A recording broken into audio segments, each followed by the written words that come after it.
ঝড়খালি কালকে আপনারা এখানে গেছিলেন, বাঘ দেখতে গেছিলেন ওইখান থেকে, তাই না? ওই দ্বীপটা। ওখানে গেছিলাম। হ্যাঁ, বাঘ দেখতে গেছিলেন তো আপনি? হ্যাঁ। ওইটা সেই দ্বীপ। এইটা লোকালিটি কিন্তু, এটার নাম ঝড়খালি। আচ্ছা। ঝড়খালি।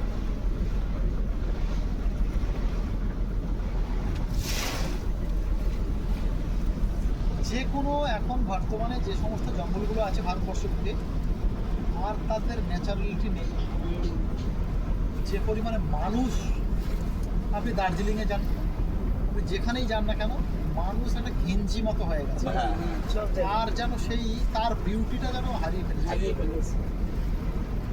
দার্জিলিং যাওয়া হয়নি, না না, আমি ওই দিকটা যাওয়া হয়নি।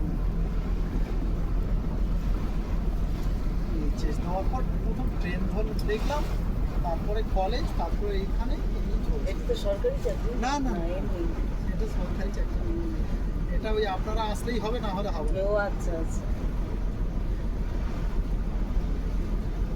সরকার থেকে একটা রেজিস্ট্রেশন দিয়েছে। দিয়েছে, হ্যাঁ। ওই চাকরি হয়েছে এটা।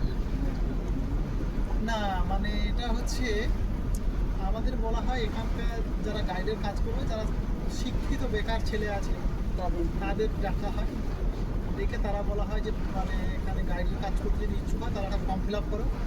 ফর্ম ফিল আপ করার পর একটা খুব কড়াকড়ি পরীক্ষা হয়, লিখিত পরীক্ষা হওয়ার পরে তারপরে হচ্ছে ভাইভা হয়। ভাইভা হওয়ার পরে তারপর 3 মাস ট্রেনিং দেওয়া হয়। 3 মাস ট্রেনিং দেওয়ার পর আমাদেরকে একটা রেজিস্ট্রেশন দেওয়া হয় যে এটা তুমি গাইড হিসাবে এ হবে। কিন্তু আমরা কোনো পে করবো না। পে কারা করবে? পে হচ্ছে ট্যুর অপারেটররা করবে, টুরিস্টরাই করবে। আমাদেরকে এটা ঘুরে দেখার জন্য 800 টাকা করে দেওয়া হয়। আমরা 84 জন আছি। এবার দেখা গেলো আজকাল 1 থেকে 10 বা 20 জন বোট বেরিয়ে গেছে। আমার বা বন্ধুরা আরও হচ্ছে মানে 64 জন বসে আছে।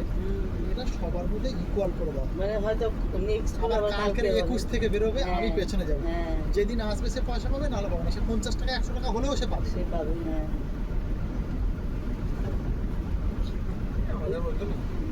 আমাদের ওখানেও তাই এই সিস্টেম।